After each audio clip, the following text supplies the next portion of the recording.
The whispering hit before the badge failed. You know that moment when the office feels off? Not chaotic, not loud. Off like the silence right after someone drops a mug and everyone waits to see if it shattered?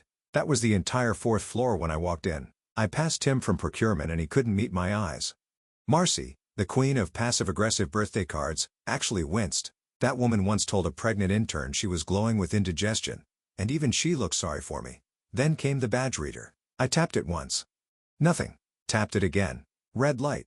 Third time's the charm. Nope, still red. I tried to laugh it off like it was a system glitch. IT had been tweaking badge access all week, but the security guy didn't even pretend to pick up the phone. Just said you might want to check with HR like he already knew. Like everyone already knew. And they did. Oh, they absolutely did. I get to HR, and there it is, my face, pinned to their glass wall like I'm a suspect in some corporate manhunt.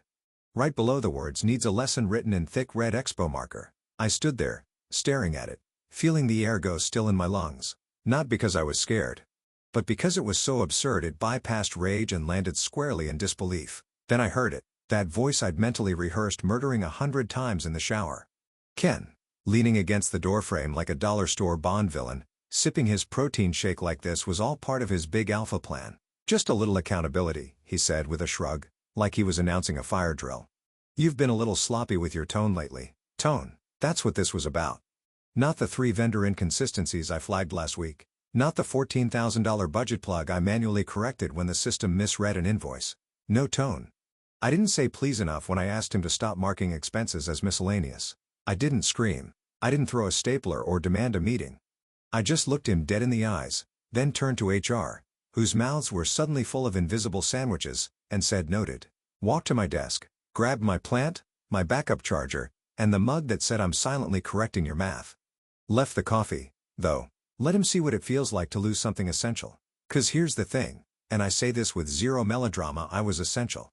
Not in the badge swipey, morning huddle sense, but in the glue between the gears, late night taught it kind of way. The kind of essential they don't realize until invoices go unpaid, compliance reports go stale, and someone asks where the hell the F12.3 form is. And real quick, if you've made it this far, take a second and tap subscribe or drop a like. Seriously. Means a lot to the team putting these stories together. Plus, 90% of you are just lurking, and you want to know what happens next. Anyway, back to the carnage. I stepped into the elevator without looking back. Ken thought he won. Thought I'd go crying to some lawyer or blast a Facebook post titled "The Day I Got Corporate Swatted." But that's not how this works, not with someone like me. I'd already mapped every point of failure in that building. Not out of malice, out of necessity. See, when you've spent years being told you're too meticulous, too controlling, too direct, you learn to protect yourself with receipts. I didn't leave empty-handed. I left with something better, triggers, quiet systems I'd built not to sabotage, but to survive. And now that Ken had ripped out the linchpin, me, those systems were about to start asking questions no one at that company could answer. The first, why the bank just emailed the CFO to say all outgoing payments were on hold, pending dual authorization reinstated by someone named Ashley. But that's tomorrow's fire. For now, I'm sitting in my car, AC on full blast, my plant in the passenger seat like a tiny green witness. I check my phone, no missed calls. Good, let him feel the quiet, let him wonder. I didn't even make it out of the parking lot before the first email went out. Subject line, F12.3 activation notice. Sent to the CFO, Cassandra Green. She's the only one in that building I ever respected, mostly because she didn't pretend to understand the back-end accounting protocols. She just nodded, signed what needed signing, and stayed out of my way. The body of the email was 10 words, exactly. Per policy, deactivation triggered the Duluth lock. See Doc, F12.3. No emojis, no salutation. Just enough to make her drop her sugar-free vanilla latte and open the compliance binder. Email 2. BCC to legal for kicks. Went to Brett, our liaison at Fremont Trust, the firm's primary business bank. Hi Brett, please confirm execution of transfer freeze per standing agreement. Triggered today at 1108 a.m. via credentials deactivation. Will advisory, reinstatement authority? I could practically hear him saying oh no in that tight little voice of his. Brett's nice, but twitchy. Doesn't like surprises. Especially not surprises that freeze 7 figures in payroll and vendor disbursements the same week the audit review starts. Then I called my accountant. Canceled my direct deposit like I was just skipping brunch. Are we finally doing it? She asked. Yup, I said. Light the candle. She laughed. Actually laughed. and said, "I'll route everything to the holding account. Let me know when you want the SCP IRA stuff moved." And Ash, proud of you. That was the moment it really clicked. This wasn't revenge. This wasn't a tantrum. This was years of pressure finding the nearest release valve. I wasn't trying to burn the place down. I just stopped holding up the roof. If the beams cracked after that, not my problem. In the rear view, I watched the office shrink behind me like a dying idea. Beige walls, frosted glass, the illusion of control. They built that company like a tower of Jenga blocks, flashy on the outside, hollow in the middle, and balanced entirely on the hope that no one would sneeze. Well, I didn't sneeze. I just stepped back. Most people don't know what F12.3 even is. Hell, Ken never asked. It's a clause buried in the compliance continuity plan I updated last October when the board decided to digitize the audit trails. States clearly, if a Tier 2 infrastructure officer's credentials are revoked without formal documentation or exit protocol, all external transfers will be locked until dual approval is verified by compliance and legal. Ken didn't read it. Of course he didn't. He was too busy tagging me on LinkedIn posts about disruptive synergy and pushing that idiotic slogan.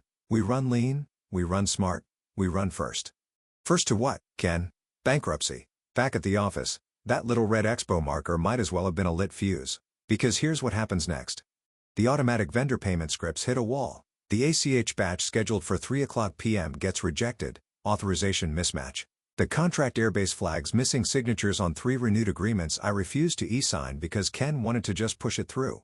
Legal gets a ping from the system asking why infrastructure privileges were revoked mid-cycle. And Cassandra? She's going to call Ken into that glass-walled war room and say, "What the hell did you do?" But I won't hear any of that. I'll be walking down aisle 6 at Target with a cart full of candles I'll never light and an $8 bottle of Pinot that tastes like victory and middle fingers. I don't need to be in the building to be in control. All I had to do was leave and make sure every weak point I used to patch stayed unpatched. Let the hemorrhaging begin. Let the replaceable cog show them what happens when she finally steps off the gear. F12.3 wasn't about revenge. It was a warning label they ignored. Now they'll get to read it, line by line, one failed transfer at a time. It started with a bounce. Monday at 2:17 p.m., the auto payment to Stratton Courier Services hit a wall. Error code 4189, authorization mismatch. Nothing flashy, no fireworks, just a silent thud in the accounts payable system like the first domino toppling on a polished conference room table. Jenna, one of the junior analysts, stared at the screen, blinking, then tried to manually override it. System said no. She messaged Tyler, mid-tier finance guy with a beard like a squirrel's nest and a fondness for kombucha brewed in his bathtub. He said, "Weird." Mine stuck too and sent a screenshot of a payment to Recon Logistics marked frozen verification failure. By 3:00 p.m., a quiet panic had taken hold of the finance bullpen. The group's Slack channel lit up with exclamation mark anyone else seeing delays on batch 6. Can't push payment to TDM.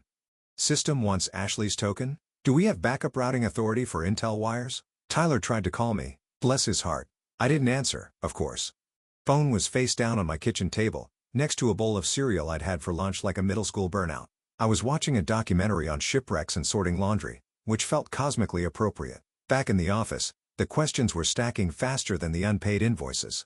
And Ken? Ken was lounging in his corner office, scrolling through LinkedIn like a man who thought he'd won a prize. When Jenna knocked on his glass, a face pale, he actually rolled his eyes. "She'll be back," he said with a chuckle. "They always come back when the severance runs out. She's replaceable. Run it through again." Run it through again. That was his solution to everything except, of course, reading policy documents or learning how the financial systems were tied to back-end access tokens. He thought accounts payable worked like a microwave. Punch in the code, get your hot pocket. He never saw the wires underneath, never saw the firewall protocols or the way I'd structured the failsafe triggers after the Jenkins incident last year. But Cassandra did, or at least she sensed them. At 4:03 p.m., she got her first alert from Vermont Trust. Urgent, multiple outbound transfers flagged for Deloff Lock Clause F12.3. Please confirm override authority. She didn't reply right away. She opened the internal policy drive, searched for F12.3, found it, and sat completely still. Meanwhile, the vendor calls started. First, it was Stratton Courier. "Hey, did our payment go through?" Then a passive-aggressive email from Recon. "We were expecting funds by EOD today. Let us know if there's been a hiccup." By 5:00 p.m., Tyler was sweating. Jenna looked like she was going to cry. Ken was still pretending to be unbothered, telling Cassandra that I flounced and screwed up some billing macros on her way out. She didn't respond. She was watching the numbers stall. Every minute I wasn't in that office, the wheel slowed another inch. The illusion was crumbling. Ken didn't know it yet, but he was sitting on a ghost ship, pretending the sails still worked while the hull filled with water. I'd spent years being just the quiet one. The one who liked spreadsheets too much. The one they left out of happy hour invites but looped in when things went sideways. The one who'd been passed over for promotions because you're already so good where you are. So I stayed where I was, watched, built. Every mistake they buried, I quietly tracked. Every system they duct taped, I learned to brace. I didn't fix things for recognition. I fixed them because I knew what it would cost if I didn't. And now they were learning the price of cutting the parachute cord before landing. Not with a bang. Not with a scream. With a locked transfer screen. With a vendor voicemail saying, "This isn't like you." With a CFO whispering, "What exactly did we break?" Into a dead phone line. And me? I was sipping orange juice from a wine glass because petty victories deserve presentation. Watching the inbox swell with panic. Wondering how long it'd take before they realized. She didn't just leave, she let go. Cassandra didn't even make it to her desk. She came in through the south stairwell. She always used the front elevator, always unless something was wrong. Her heels clipped sharp against the tile, lips pressed into a line that could saw wood. One of the interns offered her a coffee. She didn't blink, just walked straight through the bullpen like she was aiming a missile. Ken was mid-brag to some poor visiting client, something about restructuring inefficiencies and lean pivoting, when she opened the conference room door and said, "Inside." "Now," he chuckled at first, gave a little nod to the client. Did that dad walk into the room like it was all beneath him? Until Cassandra slammed the door behind them hard enough to rattle the glass. "I just got off the phone with Brett from Fremont," she said. "No warm-up. No preamble. Bank has frozen all outgoing payments over $10,000. That includes payroll processing, logistics disbursements and 3 escrow-linked transfers tied to the compliance audit." "Care to explain?" Ken blinked. "I what?" She held up her phone like it was a court summons. Ashley's credentials were deactivated at 1108 a.m. Per Clause F12.3, her removal without process triggers a Duluth lockdown on all outbound funds. "You knew that, right?" Silence. Ken opened his mouth but nothing came out. Cassandra stared him down like he was a bug under a microscope. "Did you file a formal warning before revoking her access?" He squirmed. "It was just a joke." "Jesus. HR put her photo up as a motivational thing. Needs a lesson. You know how we do. Morale stuff." "Morale?" Her voice dropped 2 octaves. "You hung her face on a wall like a wanted poster. You humiliated the person who reconciled every dollar that went through this building for the past 5 years, and you did it without process." She overreacted. "No," Cassandra said. "You underprepared." She pulled a folder from her bag and dropped it on the table. Inside, printouts of emails, Slack receipts, Ashley's policy update logs, the signed implementation of Clause F12.3, and a memo she'd written 3 months prior titled, "Continuity Safeguards in the Event of Unauthorized Credential Revocation." Ken pawed through it like he was searching for a lifeline. She set this up?" "Yes," Cassandra said, "after your last attempt to restructure her out of a bonus cycle." He tried to laugh again. It came out as a wheeze. "So what, this is revenge?" Cassandra's look could have frozen the sun. "No, Ken. This is insurance, sabotage proofing." "She didn't take us down." "You did?" All she did was stop holding the ceiling up. Outside, the finance bullpen had gone uncomfortably quiet. Tyler sat frozen in front of his screen.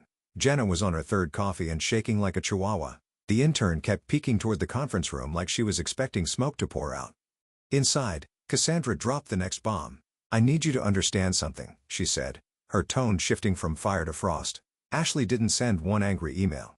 She didn't scream. She didn't demand an exit package. She just walked away, and within an hour half our financial infrastructure locked itself down. That is not an accident. That is someone who planned for exactly this." Ken looked up, pale now. "Can we reverse it?" She didn't answer, just walked to the door, opened it and said, "Legal's waiting upstairs. Get your documentation in order if you have any." He followed her out like a kicked dog, color drained from his face. The man who'd once compared himself to a wartime general was suddenly mumbling about jokes and tone and team culture. No one met his eyes. No one spoke. They all knew. And me, I was still silent. I hadn't said a word since I left. No text, no tweet, no ominous voicemail or dramatic press release, just 2 emails and a system that did exactly what I told it to do. Because real control doesn't need noise, it just waits, quietly, until the right fool pulls the wrong thread.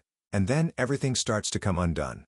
It took less than 48 hours for the cracks to show. By Wednesday morning, HR was in full damage control mode, phones glued to ears, printer screaming, toner streaks on foreheads like they'd been marked by the ghost of due process past. Karen, the HR director who once gave me a "just smile more" mug after a tense budget review, was now begging IT to resurrect a paper trail that never existed.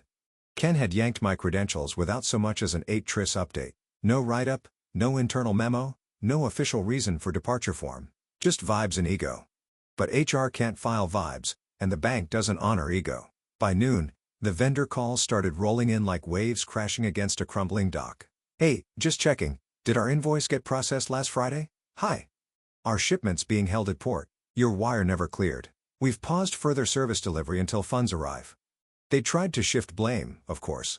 Said it was a temporary system update. But vendors aren't stupid. When you've paid someone on the first of every month like clockwork for years, and suddenly your money's frozen with no notice, you start sniffing for rot. Then came the real blow. A $2.3 million order from Delta Core Systems, one of the firm's oldest and largest clients, got flagged during back-end verification. Funds hadn't cleared. The auto-approval I used to manually reinforce? Gone. The cross-check spreadsheet I maintained by hand every Thursday? No longer updating. Delta Core's head of procurement emailed the executive team personally. "We're postponing deployment until financial verification is restored. This isn't the first delay we've seen this quarter." Translation: "We don't trust you anymore." Ken, now sweating through his pale blue shirt like a human water feature, tried to blame the junior analysts. "They're still learning," he told Cassandra, who had long since stopped blinking during his monologues. "We need to stop over-engineering this stuff. Ashley just made it too complicated." "Complicated?" she said, voice sharp enough to shave steel. "You mean functional." But the real humiliation came at 3:41 p.m., when the compliance officer, Moira Caldwell, stepped into the finance pit like a funeral director. Moira didn't talk much. She didn't need to. Her walk alone said "try me" in 6 languages. She carried a thin black binder labeled Ashley T Protocols and a legal pad already filled with red ink notes. "I'm conducting a spot review," she announced. "Ashley's Q1 audit uncovered irregular overrides. Need to trace them." Ken stammered. "That's all handled. Legacy stuff." She was always a bit paranoid with controls. Moira looked at him the way you look at someone who just asked if HTML is a flavor of soup. "Did you authorize these overrides?" she asked. Ken hesitated. "Some of them, for efficiency." Moira flipped the binder to page 7. "These entries bypassed internal thresholds. No 2-key confirmation. No compliance timestamp. These aren't efficiency measures. They're breaches." His mouth opened. Closed. Opened again. "The system flagged them," Moira continued, "but Ashley left notations in the logs. Her final audit trail is extremely thorough. Dated. Indexed. Documented." The room was quiet enough to hear Jenna's stomach growl. No one laughed. "And just to clarify, Moira said you did remove her without going through HR protocol?" "She was insubordinate," Ken muttered. "Toxic." "Her tone?" "Toxic." Moira blinked slowly. "She outlined a breach you personally approved, documented it, and routed the report through Cassandra's office. You signed off on it." Ken's soul visibly exited his body. "I'd warned them. Every time I'd quietly highlighted a mismatch, or flagged a repeat violation, or slipped a post-it to legal marked urgent doc override, I wasn't being difficult. I was protecting the framework that kept their reputation intact. They just thought I was nagging. Now, without me, they were piloting a 747 with a cartoon map and a broken compass, wondering why the altimeter screamed. And the systems I'd carefully bolstered, maintained, and customized, they weren't failing. They were functioning exactly as intended, once you removed the human patch that had kept the bad decisions from detonating. That patch was gone. Now the machine was eating itself. Slow, loud, and in full view of every vendor, client, and employee who'd ever wondered what I actually did all day. Turns out, I was the difference between forward and faceplant. The thing about clauses is, no one reads them until they're already on fire. Late Thursday afternoon, legal finally got involved. Not because they wanted to, but because they had to. Moyer's audit triggered a full-scale compliance review, and someone upstairs realized they didn't actually know what my role had been contractually classified as. They knew what my title was, Senior Account Specialist, neat and vague, the kind of title that sounds important but is easy to ignore. But the function behind that title, that lived in the fine print, so they dug. And there it was, plain as the red ink on Ken's quarterly reviews, buried in Addendum 6 of my employment agreement, in a section no one had touched since the last security audit. Clause F 12.3. Employee designated as Tier 2 critical infrastructure. Removal of credentials without documented cause or formal HR process shall trigger mandatory freeze of high-value transfers, require DOLAUth override, and alert third-party custodians. I'd written the clause myself. Well, drafted it, technically. After Ken tried to restructure me out of my quarterly retention bonus last year and rerouted one of my vendor audits to a summer intern, I walked straight to legal with my receipts. I didn't scream. I didn't threaten. I simply showed them the risk profile of letting someone like me not be covered by safeguard protections. A week later they added the clause. Ken initialed it. He signed the damn thing, but he never read it. Now, in the legal conference room, usually reserved for mergers and trademark disputes, Cassandra stood with one hand on the back of a chair, looking like she was about to commit corporate homicide. Ken was seated, clammy and pink around the collar. Trying to act like this was all just a learning moment. Across from him, Emily Tran, Associate GC, black blazer, steel-rimmed glasses, scrolled through my PDF like she was reading the terms of his execution. "This contract categorizes her as critical," she said, tapping the screen. "Not just finance, not just infrastructure. Critical infrastructure that triggers federal compliance standards. Her removal without process is an internal control breach under Section 108 of the Financial Data Handling Act." Ken blinked, hands flat on the table. "What does that mean?" Cassandra didn't look away from him when she said it. "It means we've committed a breach. And it's documented. And it's traceable. And if we don't self-report before audit, the fines start at $250,000. Silence. Then Emily added almost offhand, "Also your signature's right here, page 9. Ken leaned in as if seeing it would undo it. His name, right next to the clause, with a timestamp. The ink might as well have screamed you did this. He looked up, cheeks drained of all color. "She set this up." "No," Cassandra corrected. "She protected us. You just didn't understand what she was protecting us from." The room fell quiet. Not that kind of corporate quiet where people pretend not to check their phones. No, this was that deep, paralyzing stillness that only shows up when a man realizes the floor beneath him was never solid. That it was a trap door. And someone, him, just pulled the wrong lever. I didn't need to be in the room for this part. I'd already lived it once. The first time Ken tried to push me out, I'd played defense, quietly moved my audit logs to a shadow folder, documented every misstep, every override, every risk flagged and ignored. I'd watched how legal froze when I showed them how exposed we were, how many doors Ken had left unlocked out of arrogance and speed. They were smart enough to listen back then, and I was smart enough not to trust it would be the last time. So I made sure the next time, this time, when he acted without warning, he'd trip a wire that didn't just snap back. It would snap up into systems, into banks, into policies he'd never read but happily signed. I didn't write Clause F12.3 to get revenge. I wrote it so I wouldn't have to. That's the real twist, isn't it? Everyone thinks the threat comes from the one who yells the loudest, but it's not. It's the one who smiles while writing policy updates, who files paperwork at 7:14 p.m. with exact wording and quietly CCs legal for transparency. The one who watches, waits, leaves nothing undocumented. By the time they realize what's happened, you haven't just won, you've already moved on. The email hit my inbox at 8:03 a.m., Friday. Subject line: exploring a possibility. I was on my second cup of coffee, wearing a hoodie older than most interns, sitting on my balcony while a neighbor's dog tried to bark the sun out of existence. I almost didn't open it right away. Figured it was another recruiter pitch for some underpaid, overhyped startup offering equity and a casual dress code, as if either one could pay a mortgage. But then I saw the domain. Cresswell Logistics Partners. The competitor, the one that had just won the government contract my company had spent 6 months throwing all its resources at. A $48 million federal supply chain upgrade for emergency logistics. Exactly the kind of deal we'd been pinning the next 2 quarters on. They'd beat us by a hair. At least that's what Ken told the board. Turns out the margin wasn't hair-thin. It was compliance-wide. I opened the email. "Ashley, we heard you might be available. I won't waste your time. We reviewed your contributions to the compliance framework over at Pendale. Your clause work and audit architecture? Elegant, surgical, effective. Our CFO would like to meet. The offer is real and immediate. Warmly T-Mark, COO, Cresswell Logistics." It took me exactly 4 minutes to respond. "Mr. Marks, thank you. Let's talk, Ashley." No flair. No resume attachment. No need to dance. When someone opens with elegant and surgical about your policy work, you're already seated at the table. By noon we were on a video call.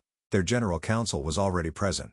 The CFO nodded through my answers like he was mentally replacing half his department. I didn't ask for a signing bonus. Didn't need to. They offered it anyway. More than I made in 2 years at Pendale. A new title.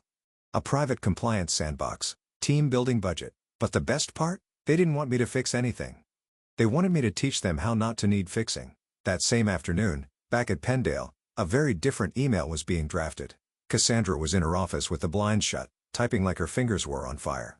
The subject line of her message to legal, HR, and the executive board read, Restoration Plan Proposal Ashley C. The first sentence, in order to pass audit and avoid regulatory penalties, we will require Ashley's assistance for at least 30 days. This is not optional.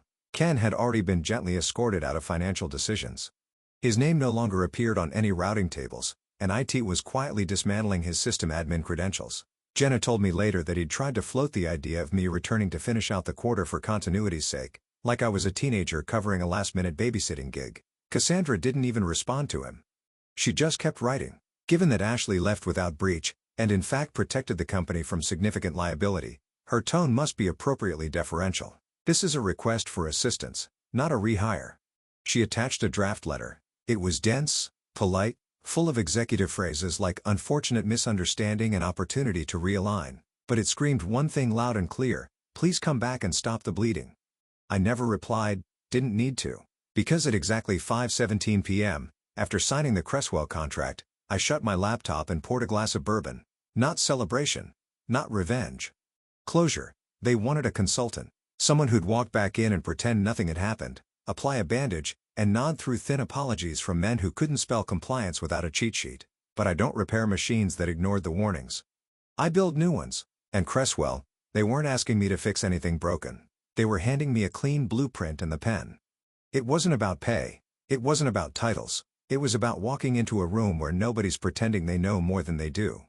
And no one, pins your photo to a wall and calls it accountability. Final phase set. No fanfare. Just quiet satisfaction and the sound of old doors slamming shut behind me. The emergency board meeting was called for 7:00 a.m. sharp. 'Cause nothing says this is fine like dragging a group of half-awake executives into a walnut-paneled conference room before the cleaning crew's even done with the vacuuming. Cassandra sat at the head of the table, notepad closed, phone silenced. A single manila folder in front of her like it was a detonator. Her blazer was navy.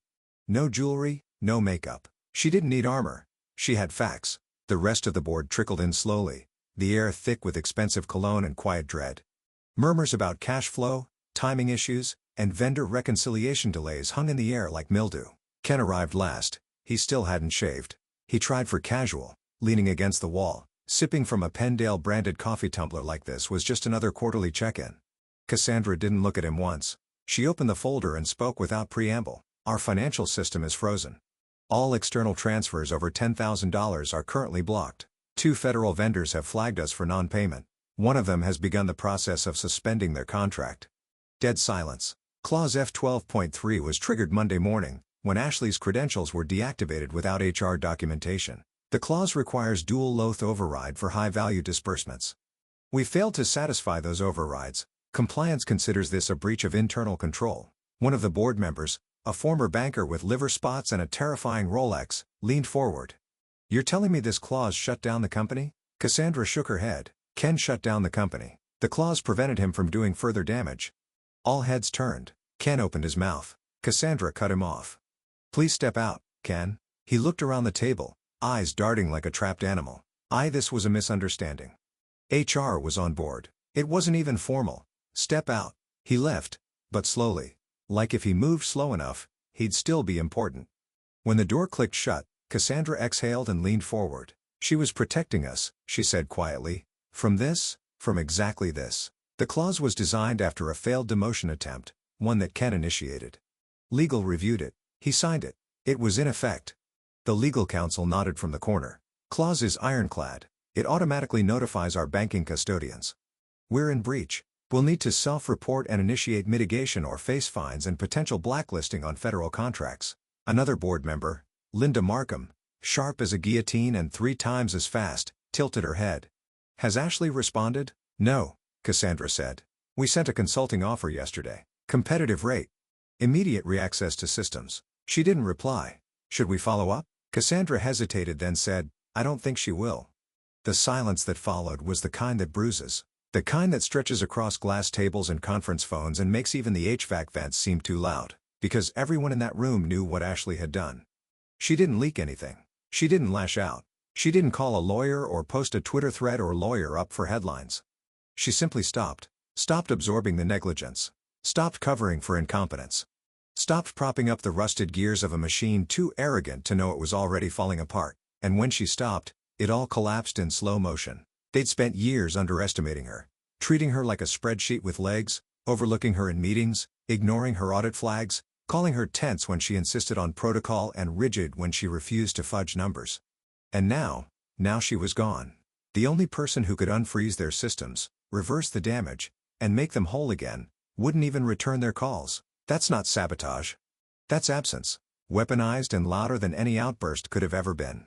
The silence around her was now the loudest sound in the room. And it was deafening. Ken walked back to his office like a man trying to make a scene feel normal. The meeting was over. The board had spoken in tight, clipped phrases. Cassandra hadn't even looked at him during the final 5 minutes. Legal had said they'd circle back after reviewing internal liability scenarios, a phrase that, in corporate, might as well mean go clean out your desk while it still has your name on it. But Ken still held on to hope, because men like him always do. Hope that charm would carry the day. That someone, somewhere in the chain of command would pull him aside and say, "Tough room, huh?" That this was all temporary. And he opened his office door. The lights were off, motionless, like the room itself had given up on him. His monitor was already on, screen glowing in the pale blue of our internal OS. But the wallpaper, the one he'd changed to a photo of himself holding a fake award at last year's holiday party, was gone. In its place, a simple black and white screen. Critical infrastructure override, revoked the font with standard sans serif, polite, but it screamed. He stepped toward the keyboard and pressed a key. Nothing. Moved the mouse. Still nothing. The computer didn't freeze. It locked him out. Like it knew. Like it had been waiting. He turned just in time to see Cassandra standing in the doorway. No folder, no clipboard, just her. Calm. "She didn't sabotage us," she said. "She protected us from you." Ken opened his mouth to argue. She cut him off. "You never understood what she was protecting." "Not really. You thought it was about balance sheets and vendor codes. But she was holding the architecture together. The protocols, the trust, the credibility. You were swinging a hammer through a glass house and wondering why the cold was getting in." She stepped aside. Security waited at the end of the hall. He didn't fight.